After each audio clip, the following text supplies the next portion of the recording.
Lan ketika sing aran hikam, wong ora tau mukasafah rasa jadi ulama. Entah sekian detik ulama itu harus pernah mukasafah. Biar merasakan ilmu nopo ada. Tapi ilmu hajat itu bisa dilogikakan sebelum sampai secara musyahadah. Paling enggak bisa sampai secara logika. Lan ketika sing aran hikam, wong ora tau mukasafah rasa jadi ulama. Entah sekian detik ulama itu harus pernah mukasafah. Biar merasakan ilmu nopo ada. Tapi ilmu hajat itu bisa dilogikakan sebelum sampai secara musyahadah. Paling enggak bisa sampai secara logika. Kita punya trauma, entah itu fiktif, entah nyata, entah apalah. Kita punya trauma kasus Siti Jenar.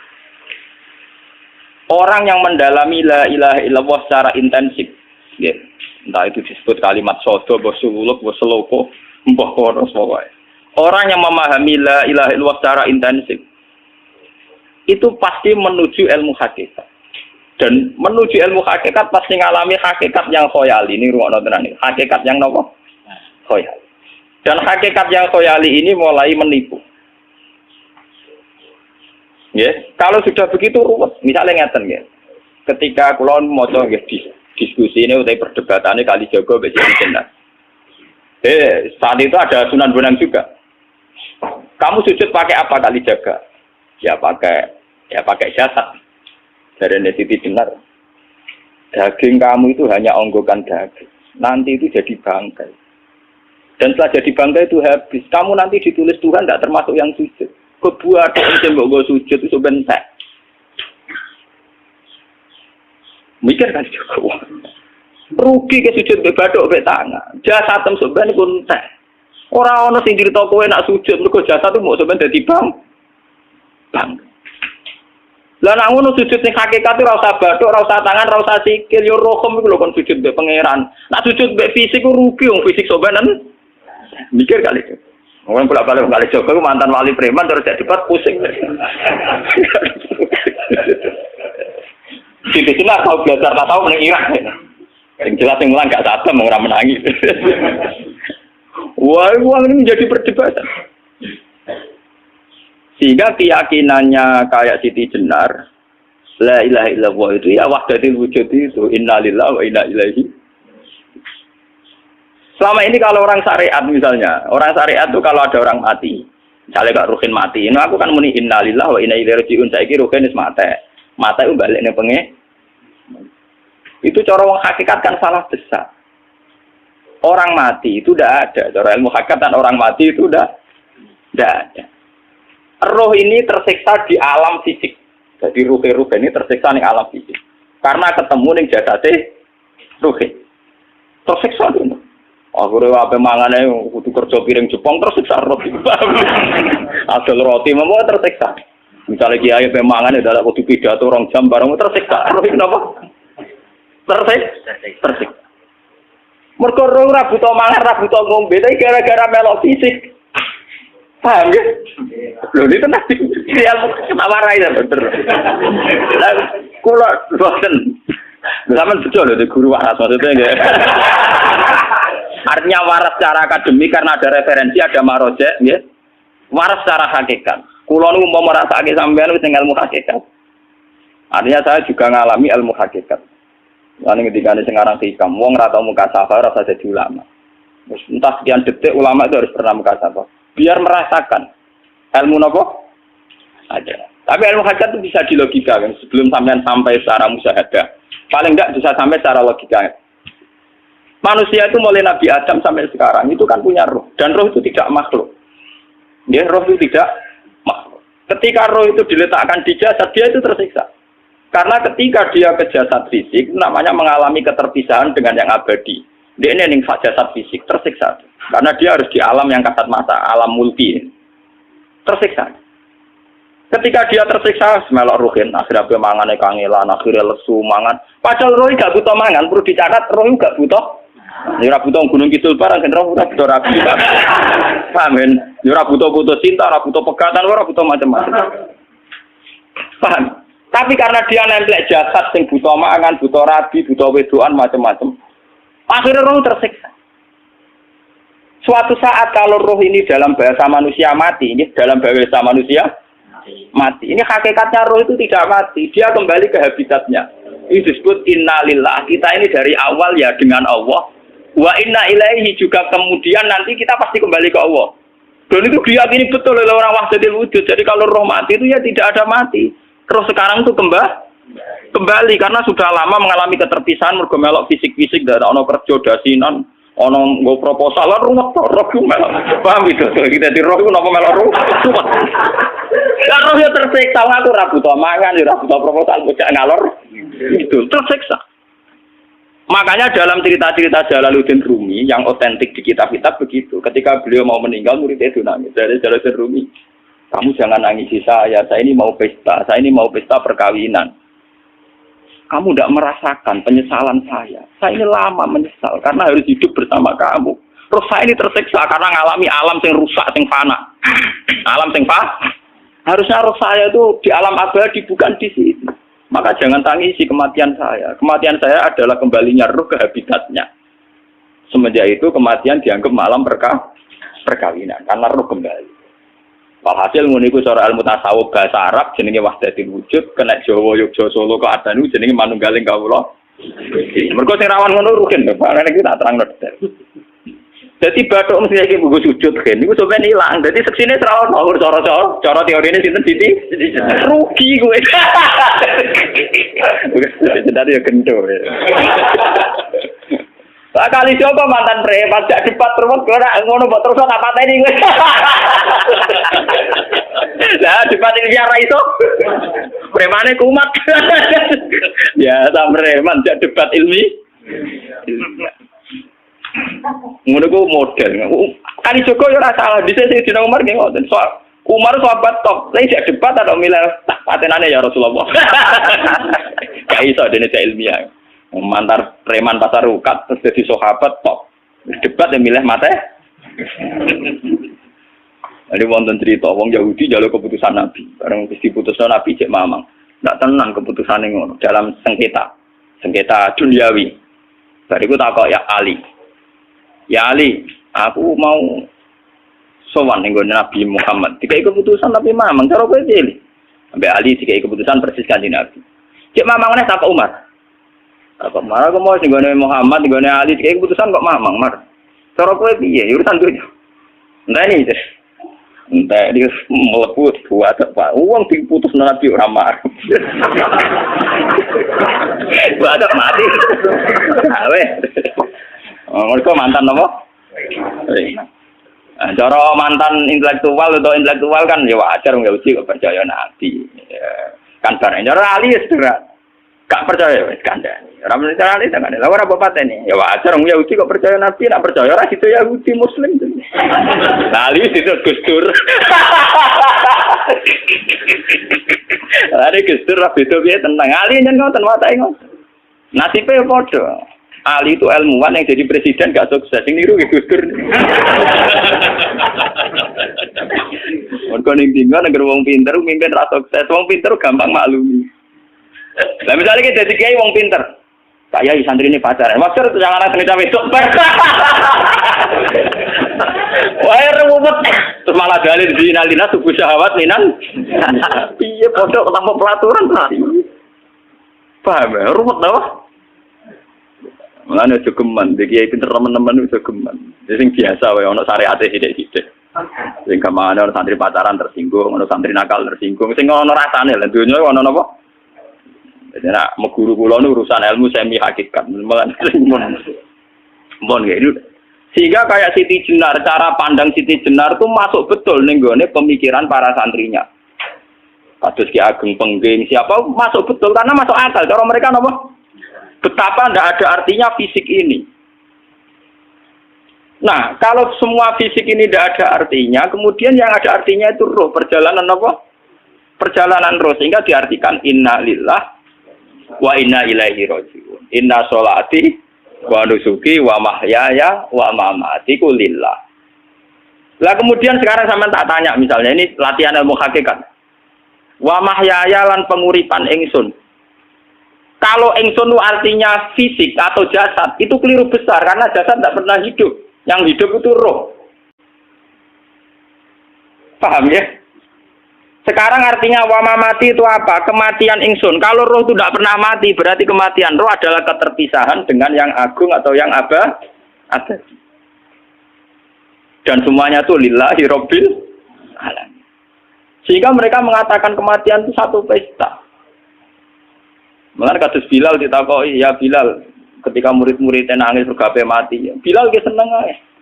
Godan nalkal akhibah Muhammad dan wakisbah. Kalau nak mati malah senang loh ketemu kekasihku. Sebab itu kematian tidak pernah jadi problem bagi mereka sing soleh, sing menembus ilmu hakikat. Paham? Tapi ilmu hakikat kayak ini itu yang diyakini Siti Jenar, diyakini Jalaluddin Rumi, diyakini para wali-wali wahdatul wujud. Dulu Syekh Husain Sinten Al-Halal. Itu kemudian melahirkan prahara syariat. Prahara apa? Syariat. Sebab itu Wali Songo, oke Siti Jenar benar dalam filosofinya, tapi harus dibunuh karena menjadi prahara syariat.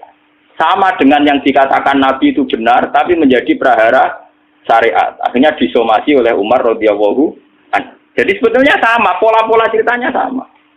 Intinya sebuah ilmu hakikat harus dikawal nopo syariat. Nggih kula bolak-balik. Contoh paling gampang wit pisang. Wong nak mangan gedang kulitnya tetap dibuat. Tapi umpama gedang dari awal ora usah kulit, ra sido dadi gedang. Paham nggih? Meskipun kon ape dipangan ya dibuat. Tapi kita tidak bisa membayangkan pisang dari awal tanpa nopo. Mbah kekeringan, mbah bosok, mbah ra sido dadi nopo? Pisang. Terus pentingnya syariat lagi begini, gitu. Makanya penting ngaji wali-wali syariat yang pinter kados Sunan Kudus, kados Sunan Bonang. Andai kan tidak ada syariat itu dunia pun mesti rusak. Contoh paling gampang masalah pornografi, porno aksi. Jadi jenar aja omongi ngono ibu ngakak-ngakak deh. Dari pangeran wis pirsa, kowe nek klambi pangeran ora tentu ya rasa klambenan. Wong ora ana gunane. Kalau yang paling penting itu nazarullah, kenapa kowe klambenan barang, wong kowe klambenan ora pangeran tetap pirsa. Nyatane di jenar nak mulang nggih coba klambenan nah intine napa? Dinya ada nabi Sunan Bonang. Nah, aku percaya kabeh nazarullah ora usah napa? Klambenan. Tetapi teori ora usah klambenan iki dinggo tenan. Mulane nek pas wiridan aliran sesat ciri utama. Kira klambenan tenan. Lah ruwet to. Lho iki tenan iki cerita. Iki pentingnya ngaji nggih. Ben sampean ngerti variasi riwayat kemudian kita orang syariat harus kayak apa, kemudian kenapa menjadi aliran wahdatil wujud. Nah terus kita-kita ini kan orang syariat. Memang kelemahan orang syariat itu akeh kok sampean-sampean. Siji mesti ra kramat. Modele ora di dhuwit bingung, ruwet. Urip wong syariat lho apa? Dineng bojo wedi, dineng tangga wedi, pengaruhe menurun. Pancen orang syariat itu banyak kriminal tauhidnya itu memang jelas. Mulane kiai-kiai fikih nak ketemu kiai-kiai sing setengah jaga wedi mergo iso nebak atine. Ndekne meriang nang ngono. Sing kiai ra tau salat keramat padahal ngambungan wong. Sumudina salat pas waktu kok ora tau keramat. Wong ape buah utang tanggane iku keramat apane? Sing kono ngawur-ngawur sowan pirang. Meriang oleh syariat ngadepi wong hakikat napa? Mulane jogeman gitu dadi wong syariat sing ngene iku bahaya. Nah kula mboten ngarah. Sampai dadi wong syariat sing ra keramat. Bahaya sekali itu bagi perjalanan agama. Kalau sering ketemu kiai-kiai yang terkenal keramat di Juwaduk tiang-tiang hakikat. Si tantang kocok-kocok kalau wani, nah tantang aku tetap rawani kok. Mikir deh. Karena orang yang sama-sama ke jalur hakikat tetap punya alamat, tetap wonten simahum biwuji min asaris. Cara pandangnya mesti sama. Kalau nanti ketemu murid, ya artinya yang ikut aliran Siti Jenar, dia ada sholat, ada apa, hidup di satu tempat gitu. Padahal dia bisa baca ihya. Dulu pernah mondok di Mekah, pernah di Irak. Itu ya meresahkan para kiai. Kemudian sebagian mereka minta saya suruh ketemu. Ya walhasil kalau ketemu pertama gitu. Jenengan Gus Ba. Tapi zaman roh jenengku tetep rata arani muka sapa. Nggih biasa mawon. Kula ora usah kenal jenengan nggih kenal. Jadi kula biasa mawon. Lalu pernah ngajar-ajaran nih. Saya Gus ning donya tak enteni mau turu ngenteni mati ngono Gus kok ribet. Jawaban kula terus ya. Sampai ada wong hakikat wong ngenteni mati bareng. Ya mati wis saiki iku. Selasa ngenteni saiki padha-padha wis napa? Wis mati. Ya saiki wis padha-padha wis urip.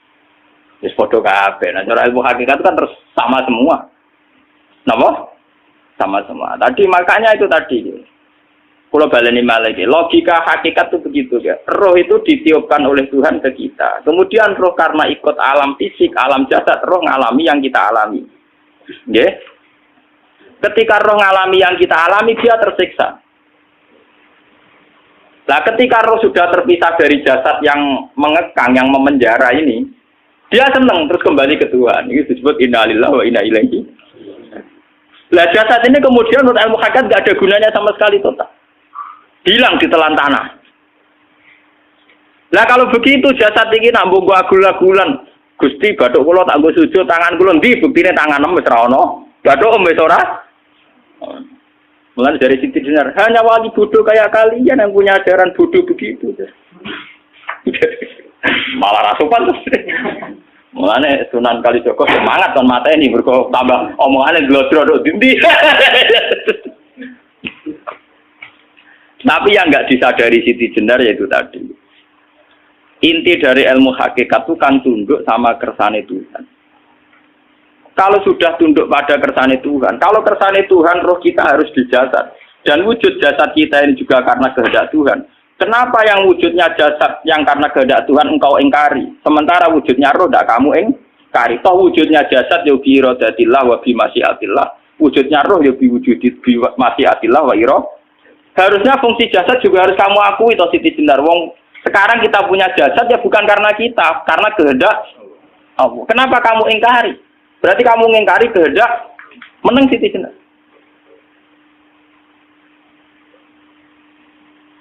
Makanya hakikat yang pertama saya itu pasti khayal. Lah Siti Jenar itu hakikatnya baru yang sampai khayal itu.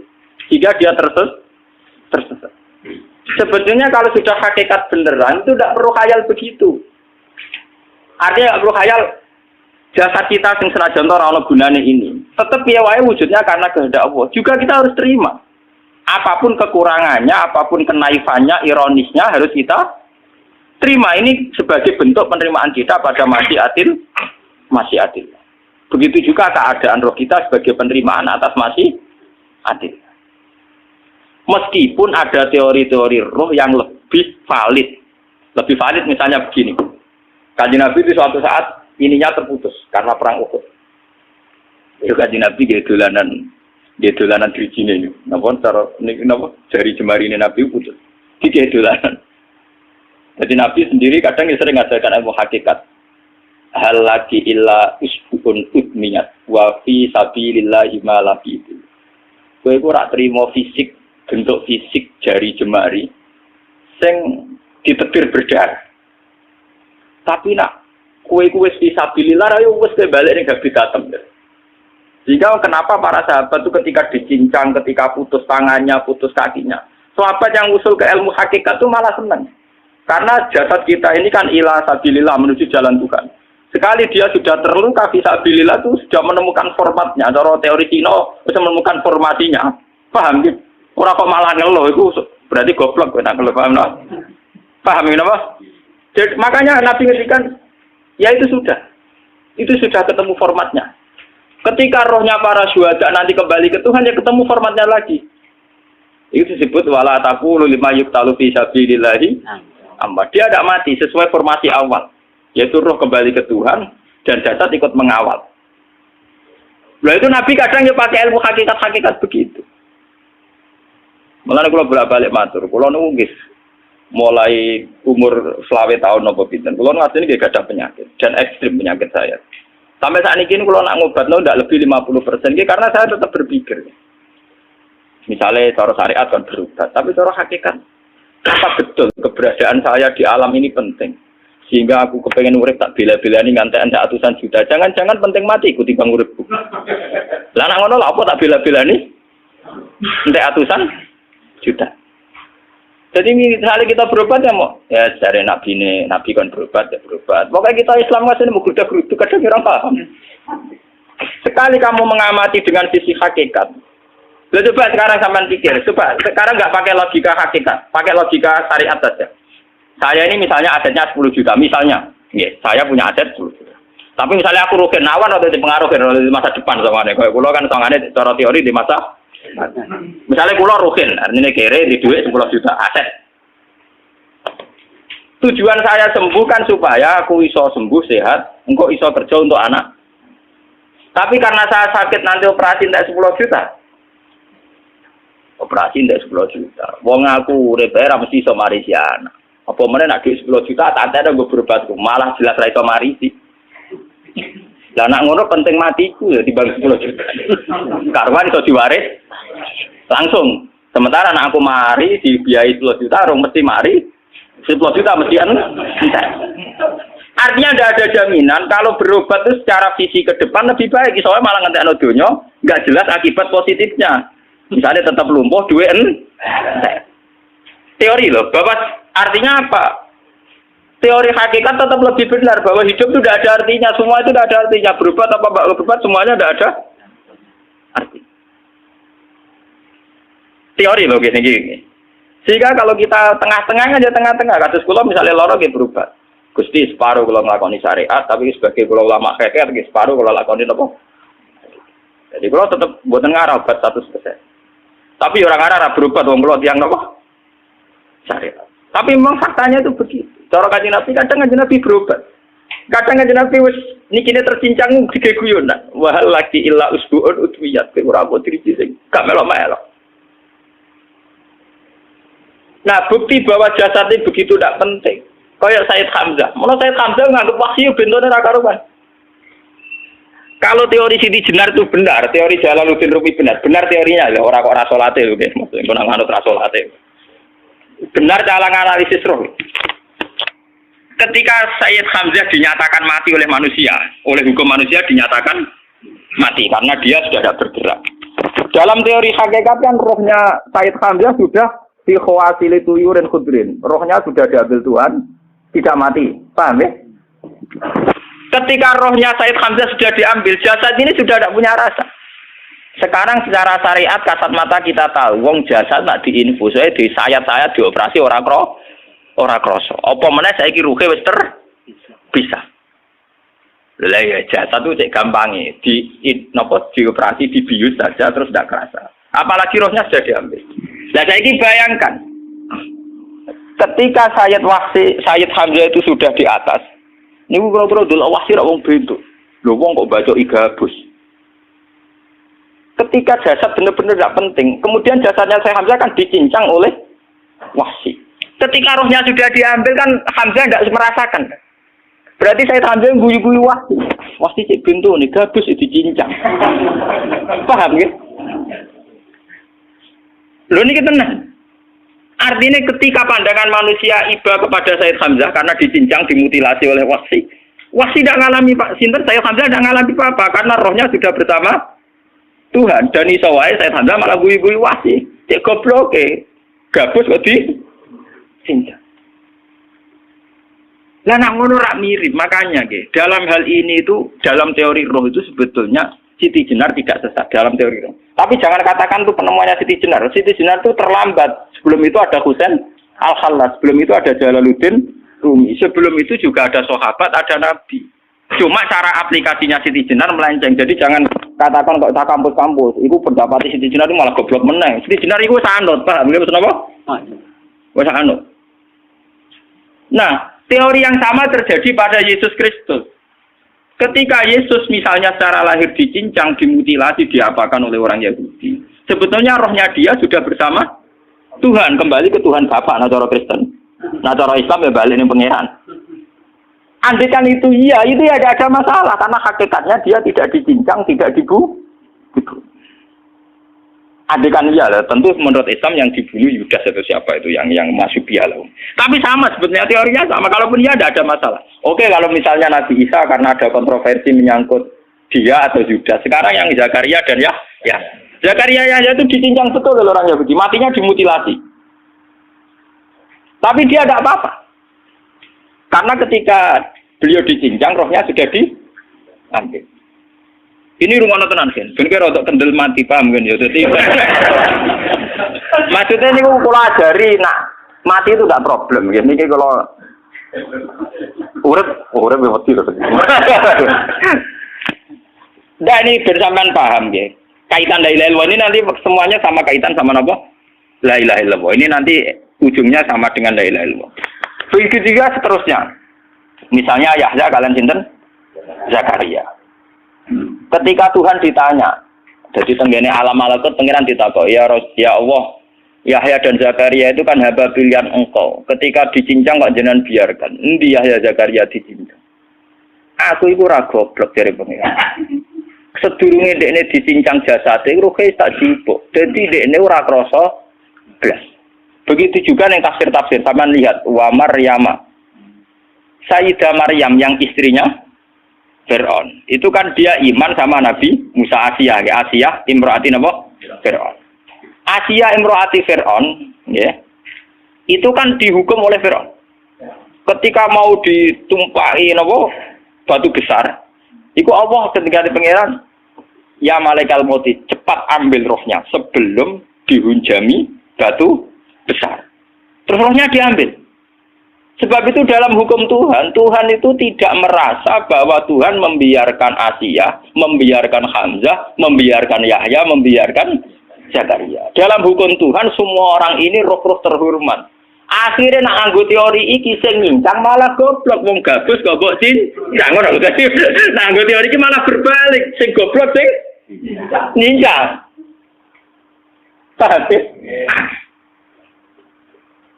Yo ora kok sesuai sampean kiaskan saja. Wong dibius wae disayat-sayat gak krasa. Kaya apa nak ruhe bener-bener wis tercabut terpisah. Rasane ning ndi?